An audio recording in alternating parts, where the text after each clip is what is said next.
ഞാനിപ്പോ നിന്നെ വിലങ്ങ് വെച്ച് കൊണ്ടുപോയേനെ. മോളെ, ഇനിയെങ്കിലും നീ ഒന്ന് സത്യം പറ. നിനക്ക് പീതാംബരന്റെ മരണമായിട്ട് എന്തെങ്കിലും ബന്ധമുണ്ടോ?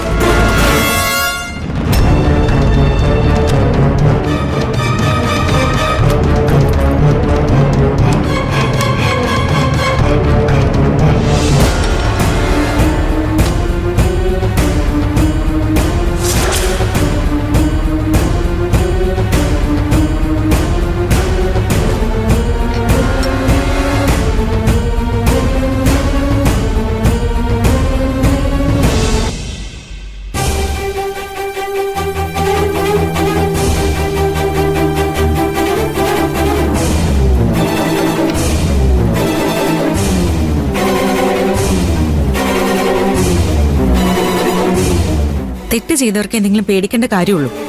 ഞാനൊരു തെറ്റ് ചെയ്തിട്ടില്ല. പക്ഷേ ചേച്ചിക്ക് അത് വിശ്വസിക്കാൻ ബുദ്ധിമുട്ട് കാണും. കാരണം ഗിരിയേട്ടൻ നിരപരാധിയാണെന്ന് നാട്ടുകാരെ ബോധിപ്പിക്കേണ്ട ബാധ്യത ഇപ്പൊ ചേച്ചിക്കാണല്ലോ. മോളെ, ഞാൻ നിന്നെ കൊടുക്കാൻ ശ്രമിക്കുവല്ല. നീ നിരപരാധിയാണെന്ന് തെളിയിക്കാനുള്ള വഴിയൊരുക്കുക. ആണോ?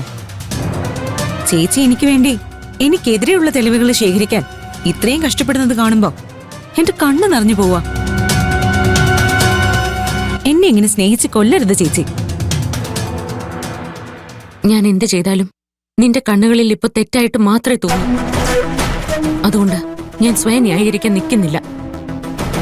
നിനക്ക് സൗകര്യം ഉണ്ടെങ്കിൽ എന്നെ വിശ്വസിച്ചാൽ മതി. സൗകര്യമില്ല. എന്നെ നാട്ടുകാരുടെ മുന്നിൽ ഒരു കൊലയാളിയാക്കി മാറ്റാൻ ശ്രമിക്കുന്ന ഒരാളെ ഞാൻ എങ്ങനെ വിശ്വസിക്കാനാ?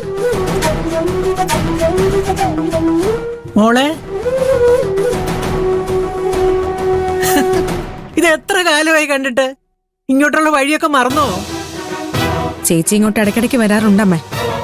എനിക്കെതിരെ കേസെടുക്കാനും എന്നെ ചോദ്യം ചെയ്യാനും ഒക്കെ വേണ്ടിയാണെന്ന് മാത്രം. മഞ്ജു ചെയ്യുന്ന അവളുടെ ഡ്യൂട്ടി അല്ലേ മോളെ? അതിന് നീ എന്തിനാ അവളോട് ദേഷ്യപ്പെടുന്നേ? നീ കുരുത്തക്കേടൊന്നും ചെയ്തിട്ടില്ലെങ്കിൽ പിന്നെ പോലീസിന് നിന്നെ ബുദ്ധിമുട്ടിക്കേണ്ട ആവശ്യമുണ്ടോ? ഞാനല്ലേ അമ്മയുടെ മരുമോള്. അപ്പൊ അമ്മ എന്റെ ഭാഗത്തു നിന്നല്ലേ സംസാരിക്കേണ്ടത്? അങ്ങനെ എപ്പോഴും നിന്നെ പിന്തുണച്ച് സംസാരിക്കാനൊന്നും പറ്റില്ല. നിന്റെ ഭാഗത്ത് തെറ്റുണ്ടെങ്കിൽ അത് ചൂണ്ടിക്കാണിക്കുക കൂടിയാണ് എന്റെ ഉത്തരവാദിത്വം. അതുകൊണ്ട് നീ ആവശ്യമില്ലാതെ മഞ്ജുവായിട്ട് വഴക്ക് കൂടുന്നത് നിർത്തണമെന്നേ ഞാൻ പറയുന്നുള്ളൂ. നല്ല ചൂടുള്ള ചായ കുടിച്ചോ.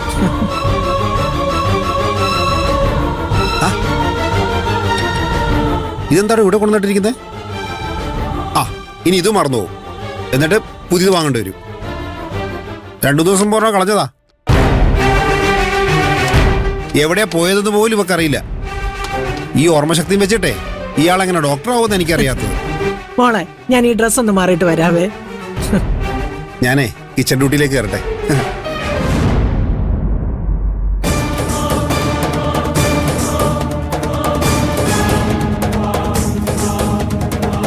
നീ എന്നെ പറ്റിക്കാൻ ശ്രമിക്കുമായിരുന്നോ?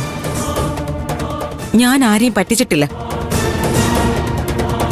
എന്നോട് സർജിക്കൽ നൈഫ് എവിടെയാണെന്നേ ചേച്ചി ചോദിച്ചുള്ളൂ. ഞാൻ കാണിച്ചു തന്നു. ഇതിന് മുൻപൊരെണ്ണം കളഞ്ഞു പോയെന്ന് ചേച്ചി ചോദിച്ചോ? ഇല്ലല്ലോ. നീ ഇങ്ങനെ ഓരോ ന്യായീകരണങ്ങളും പറഞ്ഞുകൊണ്ടിരുന്നു. ഇതെല്ലാം നീ ഒരു കൊലയാളിയാണെന്ന് തെളിയിക്കാൻ പറ്റുന്ന കാര്യങ്ങളാ. പീതാംബരന്റെ ബോഡി കിട്ടിയ സ്ഥലത്തുനിന്ന് ഇതുപോലൊരു സർജിക്കൽ നൈഫും കിട്ടിയിട്ടുണ്ട്. അത് വെച്ച് അയാളെ കൊന്നതെന്നും വ്യക്തമായി. അതുകൊണ്ടാ നിന്നോട് ഞാൻ നിന്റെ നൈഫ് എവിടെയാണെന്ന് ചോദിച്ചത്. എടി, ഇനിയെങ്കിലും നീ ഒന്ന് സത്യം പറ. വക്കീൽ പറഞ്ഞ പോലെ എന്റെ കയ്യിൽ നിന്നും ഒരു സർജിക്കൽ നൈഫ് കാണാതെ പോയി. അതെവിടെയാണെന്നോ ആരെടുത്താണെന്നോ എനിക്കറിയില്ല. നിന്റെ കഥ വിശ്വസിക്കാൻ മാത്രം മണ്ടിയല്ല ഞാൻ. ഇതുവരെ ഞാൻ നിന്നെ സഹായിക്കാൻ ശ്രമിക്കുകയാണെന്ന് പോലും നീ അംഗീകരിച്ചിട്ടില്ല. എന്നിൽ നിന്നും നീ സത്യം മറയ്ക്കുകയാണ്. ഇനി ഇവിടെ നിന്നാ നമ്മൾ തമ്മിൽ അടികൂടിയെന്ന് വരും. അത് വേണ്ട. ഞാൻ പോവാ. എന്നിൽ നിന്ന് നീ സത്യം മറയ്ക്കാൻ തീരുമാനിച്ച നിലയ്ക്ക് ഇനിയെല്ലാം നിയമത്തിന്റെ വഴിക്ക് നടക്കട്ടെ.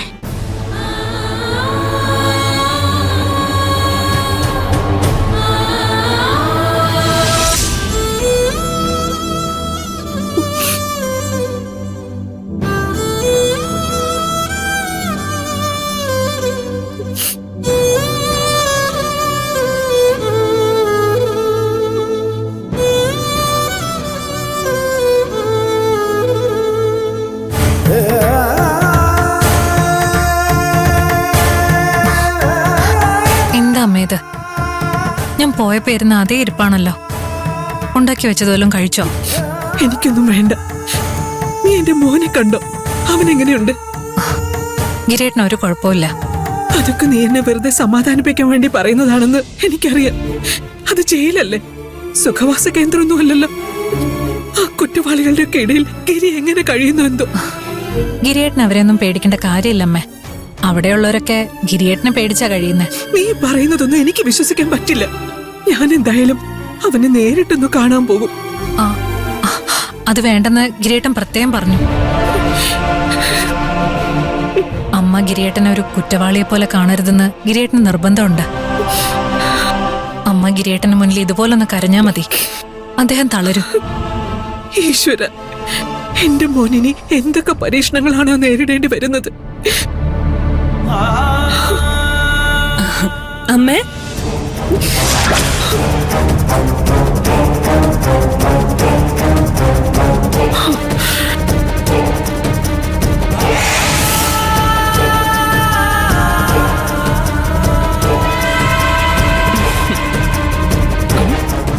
എന്തിനാ അമ്മ ഇങ്ങനെ തുറച്ചു നോക്കുന്ന?